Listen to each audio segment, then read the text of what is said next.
Well, howdy tubers. Well, I thought I'd do a little video here. A gal that's the receptionist at the resort, we call it, where my parents are at. Of course, airplanes come up. I don't know why or how. But anyways, of course, you know, we've talked to this gal for weeks or something, because she's the one that pushes the button to let you get in and get out. So, but anyways, just what was that? Monday, or no, must have been Tuesday. She stopped me and said that she's got a 6 or 7 year old. I think she said nephew, but it might be grandson. That's very, very, very interested in airplanes.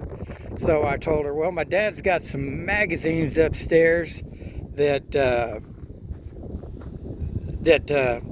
when they get rid of them or something, that we can bring them down there to her. But I'll probably take some magazines over too. Of course, model airplane and full scale, or sport aviation, and I also get Warbirds magazine.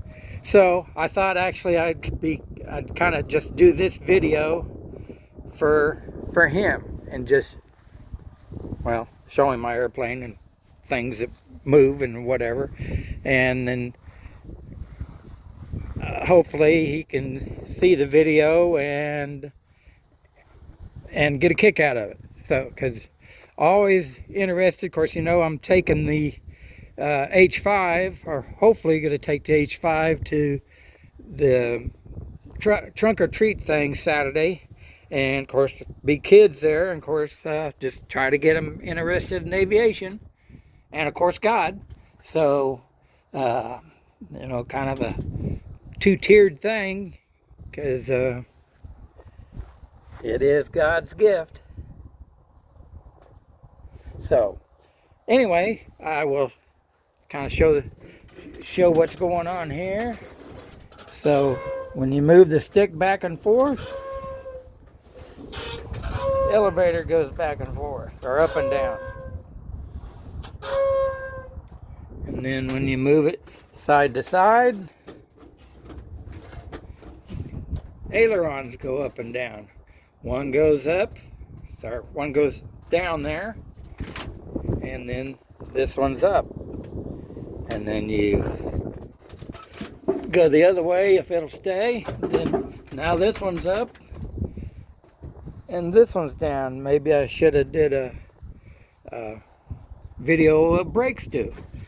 So there. Okay, now we got the brakes on. So, and down there is your rudder bar. They don't really call them pedals because they're not pedals, but that's your rudder bar for moving the rudder, which moves, well, I don't know, let's see, since the tail's so light, moves the rudder and your tail wheel. I think I'm getting that in there. Okay, there we go. Moves the rudder and tail wheel. So I won't make this a real long one or anything, so that won't bore the kid too much, or anybody else that happens to watch it. But of course, somebody asked about a trim tab, and so there's a trim tab that compensate for a little bit of something not being quite straight. Of course, you can see it's not down too much, so it's not too bad. So just show him the engine, which is a half of a Volkswagen or half of a Beetle engine, which originally I believe they were 1300 cc, and then I guess they weren't that size too long, and then and of course we're talking on a 4-cylinder, and then then they came out with the 1600, and I think that's basically what they were until maybe they stopped making them, was the 1600. But that's in a 4-cylinder now. This is only 2 cylinders, but it's 1200 cc. So it's been bored and stroked a lot. Been bored a little. Well, I mean, the original, I think they said, is 77 point something millimeter diameter, and the stroke is 69. Well, on this, it is 94 millimeter bore, and this is 86 stroke. So quite a bit more stroke than the 69.